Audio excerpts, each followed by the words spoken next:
अपना सब कुछ ईश्वरीय सेवा में सफल कर इस पुराने शरीर को भी भूल बाप की याद में रहने की, बाप पर पूरा कुर्बान जाने की, देही अभिमानी रहने की, मेहनत करने की, निराकार परमपिता परमात्मा की हम निराकार आत्माओं के लिए आज की मुरली से शिक्षाएं।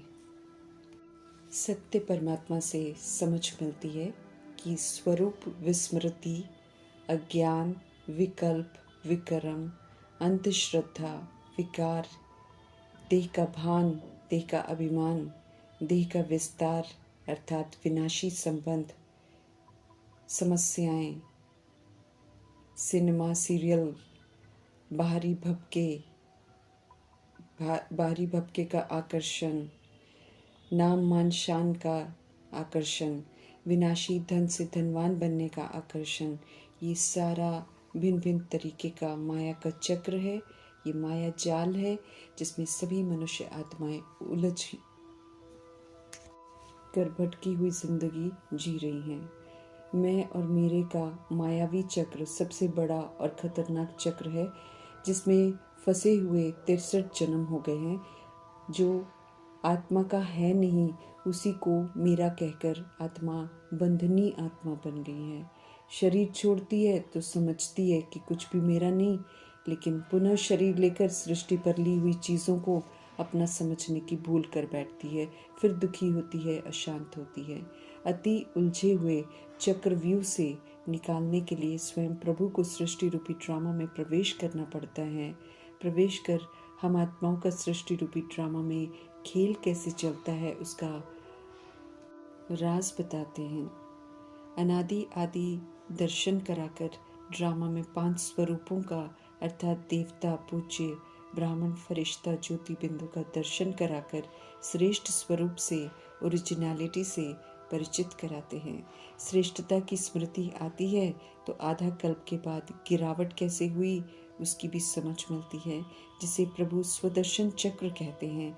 इस चक्र के द्वारा माया के सब चक्रों को समाप्त कर अर्थात पुनः कमी कमजोरियों को यूज नहीं करने की विधि अपनाकर मायाजीत बनने का वरदान प्राप्त करने की समझ देते हैं। स्वयं को नहीं जानकर परतंत्र आत्मा बन गए थे। स्वयं की पहचान मिली तो स्व का दर्शन हुआ और चक्र का ज्ञान जाना अर्थात स्वदर्शन चक्रधारी बन गए, नॉलेजफुल बन गए। समझ से माया के अनेक चक्रों को जान लिया। अब पुनः अपनी ओरिजिनल अनादि आदि स्थिति में लौटने के लिए ज्ञान और योग के पंख मिले हैं, जिनसे हम उड़ती कला में जा सकते हैं। स्वदर्शन चक्रधारी बनना फिर से हमें सतुगुणी और सत्युगी आत्मा बना देगा। इसलिए स्वदर्शन चक्र के द्वारा माया के सारे चक्रों को समाप्त करने और मायाजीत बनने के वरदान को विधि पूर्वक फलीभूत करने की समझ दे रहे हैं। वरदाता परमपिता परमात्मा समझ देते हैं मीठे परमात्मा की दिन प्रतिदिन समस्याएं तो बढ़नी है, परिस्थितियां भी बहुत सारी आनी है। इवल संस्कार, इवल स्पिरिट का वार भी बहुत बढ़ेगा। उसके लिए शक्तिशाली स्वरूप और स्थिति चाहिए। समझ देते हैं कल्याणकारी परमपिता परमात्मा की विदेही स्थिति में रहो, देह के भान से परे की स्थिति में रहो तो परिस्थितियां नीचे रह जाएंगी, उनका प्रभाव नहीं पड़ेगा और सहज ही फिर पार कर लेंगे। प्रभाव नहीं पड़ना, शांत स्थिर एक की याद में रहना अर्थात परिस्थितियों को सहज पार कर लेना। ईश्वरीय पढ़ाई के चारों ही विषय ज्ञान, योग, धारणा, सेवा सब महत्वपूर्ण हैं। विधि पूर्वक हर विषय को अध्ययन करना है। समझ देते हैं कि ज्ञान से हर बात की समझ मिलती है। ज्ञान से सत्य परमपिता परमात्मा के साथ रिश्ता जुड़ता है। विधि मालूम चलती है कि कैसे देह के भान से अलग होकर निराकार परमपिता परमात्मा संग योग लगाना है। योग से पास्ट के पाप भस्म होंगे, बुद्धि हमारी स्वच्छ होगी, आत्मा सतो प्रधान बनेगी। समझ देते हैं कि योग के लिए एकांत की बहुत ज़रूरत है, अर्थात एक निराकार परमपिता परमात्मा के अंत में बुद्धि एकाग्र रहे। याद को स्थायी रखना है, संपूर्ण पवित्र बनकर वापस जाना है, फिर नई दुनिया में आने के लिए भी बेदाग हीरा बनना है, संपूर्ण निर्विकारी बनना है, जो कि याद में रहकर ही हो सकता है। समझ देते हैं कि जो कुछ भी है उससे बुद्धि का जो योग लगा हुआ है, जो अटैचमेंट है, उसे भूल जाएं और अपना शरीर भी याद न रहे, क्योंकि शरीर की तरफ विशेष ध्यान रहता है सभी का, जो प्रभु से जुड़ने ही नहीं देता है। जो कुछ है उसे ईश्वरीय सेवा में लगाकर सफल करने की समझ देते हैं। इस विधि से याद स्थायी रह सकती है। समझ देते हैं कि प्यार से याद करते रहेंगे तो उनसे सकाश अर्थात करंट हमें मिलती रहेगी, ताकत मिलती रहेगी, एवर हेल्दी हम बनते जाएंगे। समझ देते हैं कि जो ज़्यादा याद करता है उसे ज़्यादा करंट मिलती है। ज्ञान और योग का बहुत बड़ा खजाना है मीठे परमात्मा के पास। जितना उनके साथ बुद्धि से रहेंगे उतना हम उनसे भरपूर होते जाएंगे।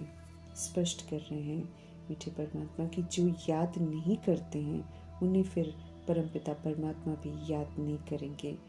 जब समय कम रह जाता है तब भी आत्माएं ज्ञान में आती हैं, लेकिन याद के आधार से ऊंच मर्तबा लेती हैं। योग बहुत बड़ी सब्जेक्ट है, सिर्फ प्राप्तियां होती हैं, इससे निरंतर याद में रहना है, निरंतर पावर हाउस परमात्मा से करंट मिलती रहेगी। आत्मा शक्तिशाली बनती जाएगी, पवित्र बनती जाएगी। याद की ताकत से फिर सारा विश्व ही जो है वो पवित्र बन जाता है। पतित पावन सत्य परमात्मा है, उन पर कुर्बान जाना चाहिए। उन्हें याद करने से पवित्र बनते हैं, काल पर भी जीत पहनते हैं। माया विघ्न डालेगी, परंतु हमें घबराना नहीं है। सब कुछ मायावी है, सब कुछ झूठ है, मेरा यहाँ कुछ भी नहीं है, इसलिए बुद्धि से छोड़ देना है। अब एक सत्य परमात्मा में बुद्धि को एकाग्र करना है, क्योंकि आत्मा का परमात्मा के सिवाय और कोई नहीं है। यही हकीकत है। भक्ति मार्ग की सारी बातें अब छोड़ देनी है, याद में रहकर श्रीमत पर चलकर ऊंच मर्तबा पाने का पुरुषार्थ करना है। अशरीरी हम सभी आत्माएं ऊपर से नीचे आए थे, इसलिए अशरीरी होकर ही वापस जाना है। तो ये जो शरीर है ये अपना है नहीं, इसलिए वो भी याद न रहे, इसका अटेंशन रखना है। समझ से इससे डिटैच होने का अभ्यास करना है। देही अभिमानी बनना है, अर्थात अब आत्मा के भान में शरीर रूपी राजधानी का मालिक बन श्रीमत प्रमाण उससे कार्य कराना है। सारी राजधानी को फिर से लॉ एंड ऑर्डर में लाना है। सदा स्वधर्म और स्वरूप और स्वदेश की स्मृति में रहकर पाठ बजाना है। आत्मा समझ बाप को याद कर हमें पवित्र जरूर बनना है। सत्य परमपिता परमात्मा की श्रेष्ठ मत है, जो 63 जन्म भ्रष्ट मत यूज करने के बाद मिलती हैं। इसलिए प्रभु की श्रेष्ठ मत जब मिलती है तो उसको रिवाइज करना बहुत ज़रूरी है, उसका मनन चिंतन करना बहुत ज़रूरी है, उस पर विचार सागर मंथन करना बहुत ज़रूरी है, तब जाकर वो चित्त पर बैठती है। समझ देते हैं कि नई नई पॉइंट्स को नोट करो, पुरानी जो पॉइंट्स हैं वो काम नहीं आएंगी।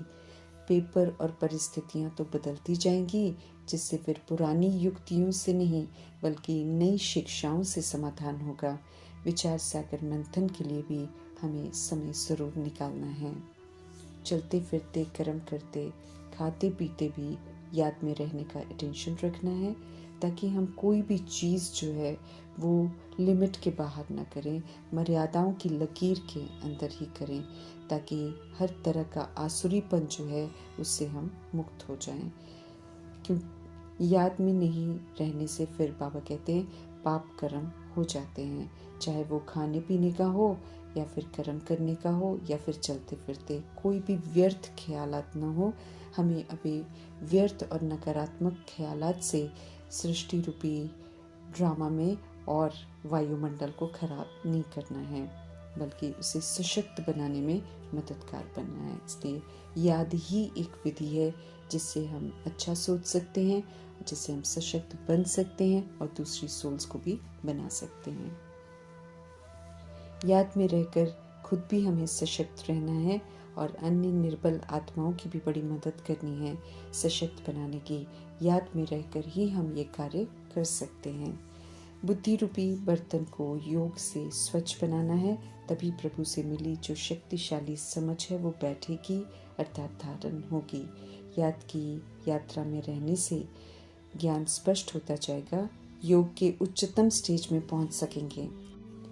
धारणा भी एक्यूरेसी से होगी, सेवा भी स्वतः ही हो जाएगी। काम, क्रोध, लोभ, मोह, अहंकार, ईर्ष्या, द्वेष, नफरत, बदले की भावना, स्वार्थ, सब तरह तरह के रोग लगे हुए हैं। हम आत्माओं को ज्ञान और योग रूपी संजीवनी बूटी से निरोगी बनने की समझ सभी को मिल रही है।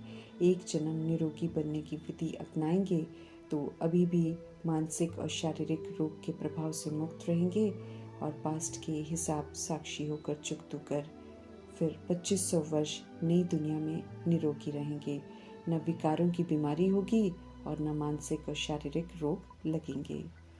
ऑलमाइटी अथॉरिटी परमपिता परमात्मा इस समय पतित पावन अविनाशी सर्जन बनकर आए हैं, तो उनके आगे अपने सारे रोग स्पष्ट कर उनसे पूरी ट्रीटमेंट लेनी है। विधि पूर्वक उनकी संजीवनी बूटी और दवाइयों का सेवन कर संपूर्ण निर्विकारी बन संपूर्ण निरोगी बनना है। संगम युग में ही एवर हेल्दी होने की स्टैंप लगवाकर एवर हेल्दी रहने के संस्कार लेकर जाना है। तो विधि पूर्वक ever healthy, ever wealthy, ever happy बनाने वाले पवित्रता के सागर परमपिता परमात्मा का धन्यवाद करते हुए ओम शांति।